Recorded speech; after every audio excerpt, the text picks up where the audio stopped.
Fala rapaziada, bem-vindos ao Timão Boladão, o canal que mais cresce no Brasil. Eu falei por 5 minutos antes e não vi que não estava gravando, então bora fazer mais um. Sejam muito bem-vindos ao canal que mais cresce no Brasil. Eu sou o Thiago Bernardes. Hoje vamos falar aí do jogo de volta, né, da Copa do Brasil, Corinthians e Barra, lá na Neoquímica Arena. Um jogo relativamente vazio, porque o Corinthians desejou e optou por cobrar muito caro do pior horário possível aqui em São Paulo, né? 7h30 não é horário para ninguém chegar e com ingresso caro, menos ainda. Então é isso. Lógico que eu vou agradecer de verdade aos novos inscritos, agradecer mais ainda ao público fiel, né? Lembro a vocês que esse canal é sobre futebol, né? A gente tenta focar somente no futebol, por isso que eu faço mais pós-jogo e durante a semana ali eu vou postando alguns shortzinhos de bola, né, mano? Bola rolando, lances bonitos, lances históricos. Eu espero que você goste desse conteúdo. Tamo junto sempre. Bora para mais um vídeo. Bora falar de mais um jogo, né? Esse jogão que a gente teve aí na Neoquímica Arena. Claro, contém ironia. Mas é isso. Coringão foi a campo hoje. Eu sei que muitos de vocês queriam um time reserva completo, sub-20, sub-12, sub-14, mas a gente não pode ignorar o técnico que a gente tem. Não é padrão dele, não é do feitio dele e não é da trajetória dele. Ele é um cara que gosta de repetir os times, ele tem uma cabeça um pouco mais europeia do que a nossa, né? Isso você pode levar como algo positivo ou negativo. Eu só estou tentando transmitir para vocês aquilo que a gente esquece no dia a dia, né? O Diniz nunca foi de ficar mesclando com frequência, sempre que os jogadores estão bem fisicamente, né? Isso de maneira interna, né? Quando alguém do campo médico fisiológico vira para ele e fala que fulano está apto, ele vai usar, independente se é jogo importante ou não. Então já se esperava que as peças mais importantes do time não seriam trocadas. Isso na minha visão. Eu já esperava isso. Se aconteceu ou não, outro departamento. Então tínhamos ali a situação, né, de jogadores com uma sequência grande, né, de jogos ali em seguida. Só que nem todos esses jogadores jogam 90 minutos, né? A gente tem alguns ali, o Garro sempre é substituído, né, na maioria das vezes, o Yuri também. Então nem todos ali estavam com uma carga de 90 minutos. Normalmente essa carga tá do meio para trás. E do meio para trás eu digo literalmente, os zagueiros e os laterais são os caras que mais completam 90 minutos com o Diniz. Então, o que a gente tinha para o jogo de hoje era o Hugo Souza, Mateuzinho, Gabriel Paulista, Gustavo Henrique, Fabrício Anrileri, André Luiz, Alan, Garro, Lingard, Bidon e o Yuri Alberto. Repare que logo aqui a gente já vê a formação novamente da mesma maneira, né? Que se comportou nos últimos 3 jogos, uma variação mínima. Apenas você só repara em variação dessa formação quando o Corinthians está com a bola e dependendo de onde o Corinthians recupera essa bola, né? Se o Corinthians recupera essa bola pela direita, a movimentação é totalmente diferente. O time se transforma de um jeito. E quando a bola tá na esquerda, a mesma coisa. É todo mundo trocando de posição. Ora você vê o Alan aproximando, ora você via o André, né? Se aproximando bastante. E aí você tem um time um pouco mais dinâmico do meio para frente. E lembrando que também sem a bola é um time que volta, que recompõe com muita velocidade, né? Às vezes a gente deixa alguns buracos porque, né, o fator humano também influencia bastante. O Corinthians tem um histórico recente de correr errado em muitos momentos da partida. O que o Diniz, Pepe Diniz, Diniz Guardiola, você escolhe, tinha de opção no banco para mudar ali, né? Caso fosse necessário. E o jogo mostrou que era necessário em algum momento. Cauê, Pedro Milans, André Ramalho, André Carrilho, Ranieri, Matheus Pereira, Alex Santana, Caio César, Zacaria Labiá, Dieguinho, Pedro Raul e também o Matheus Bidu, que foi o primeiro a entrar em campo, né? Junto com o Caio César. Esse foi o time que se configurou para entrar, né? Eu já tinha as minhas dúvidas que o Diniz sacaria os principais, né? As principais peças dele, no caso, Garro, Bidon e Yuri Alberto, né? Esses caras eu duvido muito que ele tiraria e se concretizou, né? Para ele tirar o Garro, para ele tirar o Yuri, é só por lesão ou por suspensão. Porque é muito difícil. A ideia que eu tenho do Diniz no Corinthians é que ele ainda não confia plenamente em todas as peças de reposição. Então, ele não repete, aliás, ele não troca os dois laterais com frequência, mesmo quando os dois precisam controlar tanto carga quanto suspensão, cartões, né? Então é normal você ver um que está suspenso ou tá para tomar o cartão, ao invés dele tirar os dois, já que o outro lá tá lesionado, ele entra com um e coloca outro na posição, enfim. Ele não tem esse perfil de fazer algumas trocas que a gente considera óbvias. Se você é um cara que consome algum conteúdo europeu, você sabe que na Europa não é tão comum você ficar trocando time com frequência, porque o cidadão europeu, né, aí é uma cultura dos caras, não aceita muito esse tipo de revezamento. O Diniz tem um pouco dessa filosofia, né? E aí, lembro, eu não estou colocando juízo de valor nessa decisão, eu estou apenas relatando a minha visão sobre o que eu acho que é a mente do vilão Diniz. Beleza? Então, o primeiro tempo do Corinthians parecia que seria avassalador, né? Domínio pleno, né, da bola, posse de bola, as jogadas de ataque. O Corinthians recuperava a bola com muita velocidade, mas não tinha uma saída muito rápida. Porém, ele tinha uma saída com muita precisão. Foram poucos passes errados, né? Primeiro tempo ali você tinha o André segurando muito a bola, né? Então, alguns erros, algumas perdidas, porque ele demorava muito para se livrar dessa bola. E às vezes, ou passava errado porque ele perdia o time, ou ele tinha essa bola roubada. Da mesma forma, o Alan teve um primeiro tempo muito de passe lateral e para trás. Ele pouco, né, buscou o jogo para frente. Quando buscava, ele tinha alguma dificuldade para encaixar esse passe. Então, a maioria dos erros do Alan foi sempre quando ele tentou jogar para frente.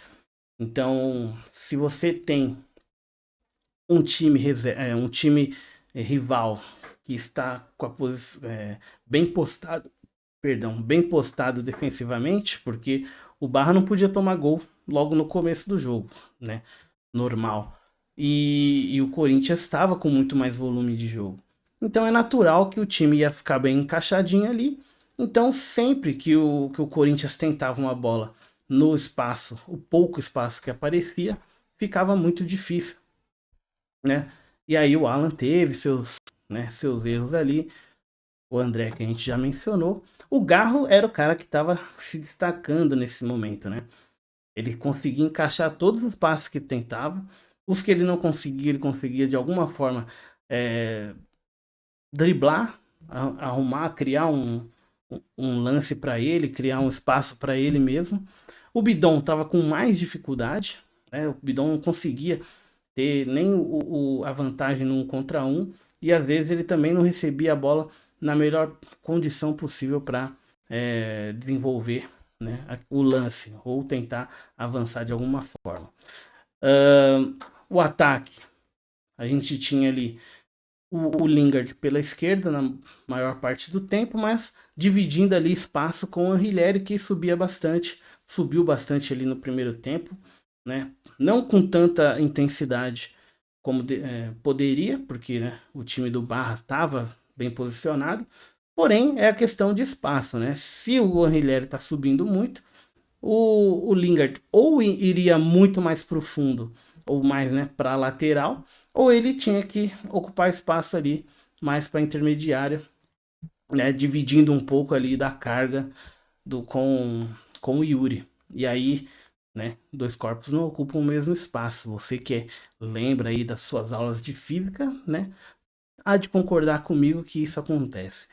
E onde estava mais gente possível do Barra era lógico, na intermediária. Por quê? Porque o Corinthians, apesar de não chutar com muita frequência, poderia, né, cair um raio ali e o Corinthians começar a chutar. E foi o que aconteceu, porque a partir dos 10, 15 minutos, o Corinthians já com dificuldade, né, o Yuri já tinha tido um lance numa bola passada pelo Garro, né, que ele adianta a bola. Na minha visão, ele adianta já puxando para a perna esquerda, que não é a boa. Então eu acho que se ele não tivesse dado esse tapa, talvez ele chegaria com um pouco mais de saúde para bater essa bola cruzada. Aí ele chutou uma bola meia altura, o goleiro fez uma defesa relativamente fácil. Depois disso, o Corinthians não conseguiu chegar com tanta qualidade assim, né? Que essa bola que o Garro enfiou ali foi lá ele 1000 vezes. Essa bola foi uma bola de qualidade para o Yuri poder fazer alguma coisa, arrematar, né? Perdão, time. A partir desse momento ali do Yuri, o Corinthians tenta chegar com bola aérea, tenta chegar com bola, né, aquela famosa bolinha para trás, né? Quem joga FIFA sabe como que é. Você chega, invade a área, leva para diagonal e olha, levanta a cabeça e toca para trás. Isso aconteceu durante três momentos no primeiro tempo, 3 ou 2, se eu não me engano. E nesses lances a bola não conseguiu ser concluída, né? Porque tinha muita gente. Então, sim, o Barra fez um bom jogo defensivo, né? Só que ele só tinha essa proposta para o jogo. Então, né? A dificuldade e a pressão ficou pro lado do Corinthians. Pressão entre muitas aspas, né? Porque o resultado já tinha sido construído no jogo de ida. E aí eu vou abrir um parênteses aqui, porque às vezes a gente acha que o Corinthians, né? Porque a gente é corintiano, claro, lógico e óbvio, que o Corinthians deveria amassar qualquer time quando está jogando em casa, né? Porém, a realidade ela se impõe. O Corinthians nos últimos anos tem muita dificuldade para jogar contra time pequeno. Uma porque a questão de postura ela influencia bastante, né? O futebol é um jogo humano, não é um jogo de robôs, então comportamento, a mesma lógica que você usa para falar, tem tabu, por que tabu não é quebrado? Porque você pode usar nessa questão do Corinthians, na minha humilde opinião, para tentar entender porque o Corinthians sofre tanto para bater em times com orçamento de padaria. Eu fiz um levantamento aqui com meu amigo Grok, coisa rápida, como está muito pequeno aqui, eu vou tentar aproximar da minha tela. Mas nos últimos 5 anos, o Corinthians começou, né? A Copa do Brasil, que é onde a gente vai encontrar sempre os times mais fracos ali na primeira rodada, né? Primeira rodada nossa, a deles geralmente é a segunda ou a terceira.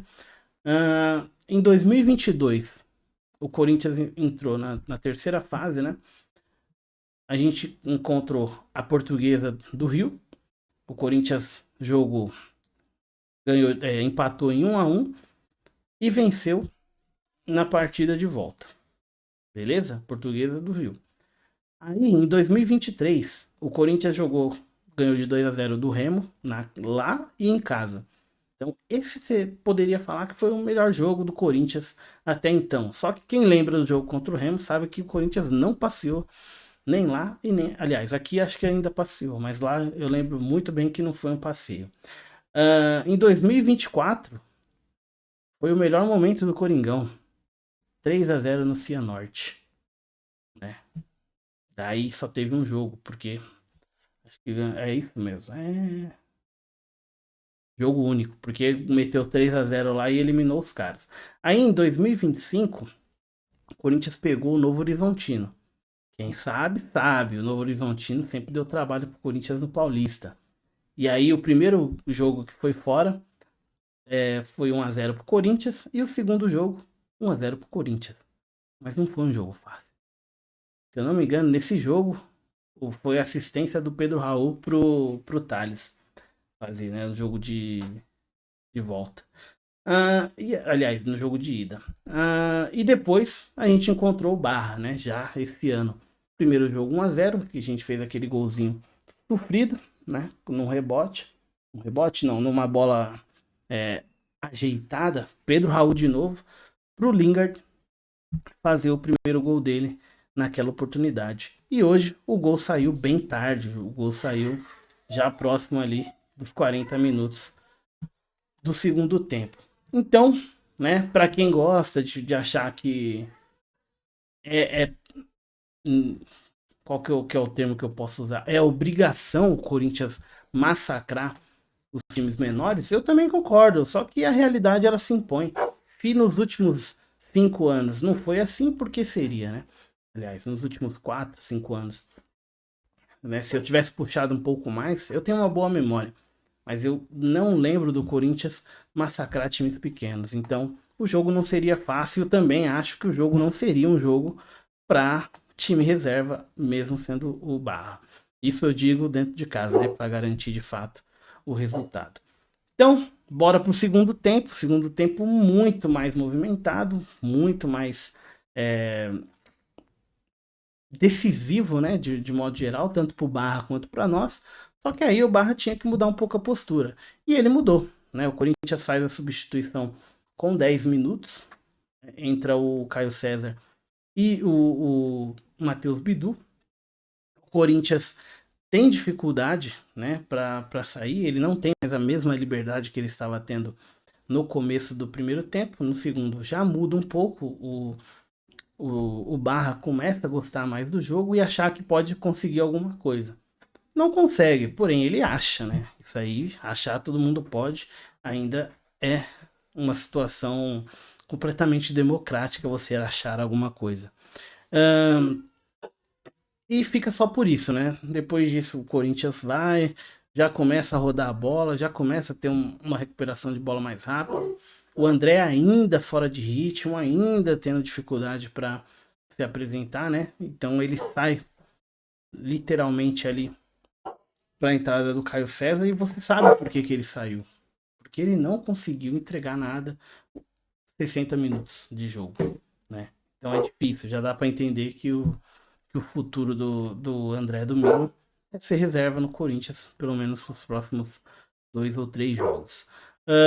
Depois a gente tem mais alguns lances ali, lance com o Yuri, chute do Garro, belo chute. No primeiro tempo a gente tem uma cobrança de falta que eu nem mencionei, que vai na trave e volta pro Garro. O Garro tava dominando o meio campo, o Garro tava jogando solto, jogando leve. Mano, o Garro Prime, Garro Messi. Eu tava conversando com um parça meu durante o jogo e a gente, cara, será que pro Garro jogar bem o Yuri tem que estar morto? E pro Yuri tá bem, o Garro tem que estar morto, tá ligado? Às vezes você tem essa sensação porque nas melhores fases, os dois, um tava mais ou menos, o outro tava mais ou menos, enquanto um tava melhor, né? É incrível isso, essas relações. Claro que é só uma resenha de parças, né? O gol do Corinthians acontece numa jogada muito boa, roubada de bola, passe cirúrgico. O Yuri, que é o cara que perde gols fáceis e faz gols difíceis, ele escolhe, né, tirar todo mundo do sério e dar uma cavadinha no goleiro, né, no pior momento dele, novamente, numa fase horrível, ele dá a cavadinha e faz 1-0 Coringão, isso já, né, próximo dos 40 minutos. Então é isso, né? O Coringão já estava com aquela dificuldade, porém o resultado ainda era favorável a nós. Tem um lance do Barra que ele, aliás, dois, né? Um quase pênalti do Mateuzinho, que chegou, deixou o cara tomar a frente porque ele não ia chegar. Só que ele encosta muito no corpo e a gente não tá no momento de ter uma aproximação calorosa com nenhum atacante dentro da área, né? Toda juizada tá com o olho bem arregalado para pegar qualquer vacilo nosso. Enfim, e depois a gente ainda tem mais algumas chegadas ali pormenores antes de sair o nosso gol. Aí 2-0 com o gol do Yuri, né? Porque o placar agregado acabou pro Barra, depois é só administração. Ainda dá tempo do Zacaria Labiá entrar, ele entra no lugar do Lingard, que não fez um bom jogo, né? Só que não fazer um bom jogo, normal, né? A não ser que você espere que todo mundo esteja 100% todos os dias. Isso não é natural no futebol, principalmente no nosso país. Dieguinho entra no lugar do Garro.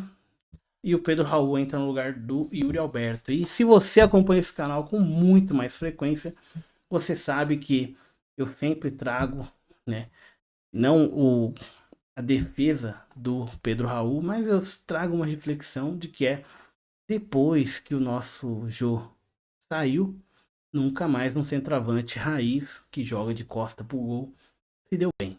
E passaram vários. E tivemos vários técnicos, né? O Corinthians tem uma dificuldade para fazer os centroavantes funcionarem. E se você discorda da minha opinião, normal, natural, eu sei que ela não é popular, mas ela é a minha opinião nesse caso, né? Basta você olhar o Yuri como sofre também, né, no momento atual. E se você ainda acha que eu posso estar tentando defender o Pedro Raul, que não é o caso, é só lembrar que o Guinegão, quando teve a sua melhor fase com o Dorival, a maioria das jogadas era ele mesmo que criava, trombava, corria muito, aparecia, pegava rebote, era isso, né? O Corinthians tem dificuldade sim para jogar qualquer centroavante. E hoje o Yuri de fato está jogando como centroavante, ele não está jogando como segundo atacante. A gente ainda não viu o Yuri do Diniz tendo essa função em campo. Então é isso. O nosso Pedro Raul teve 3 lances hoje, 2 cabeçadas e um chute que ele tentou de fora da área. E Zé Fini, Corinthians 1/0. Bora para a próxima rodada. Agora esperar aí o sorteio. Não lembro se já tem os adversários definidos. Próximo jogo domingo contra o Botafogo. Jogo sim, muito importante para nós, para dar adeus aí à zona de rebaixamento. Espero que vocês tenham gostado desse vídeo. Tamo junto sempre. Quero mandar aqui um salve pro canal Tapa na Orelha, que me deu uma moralzinha hoje, deixou eu participar por alguns minutinhos ali do pré-jogo, onde eu pude falar um pouquinho do que eu via, né, sobre essa escalação do Diniz hoje, que foi um pouco polêmica, né, por conta de não entrar com o Sub-12. É isso, tamo junto sempre. Uma ótima quinta-feira, sexta-feira para vocês. Eu vou agora acompanhar o meu Diniz falar por que ele arrumou treta com o Gabriel, porque acho que essa imprensa só vai perguntar sobre isso. É isso, tamo junto, aquele abraço, vai Corinthians.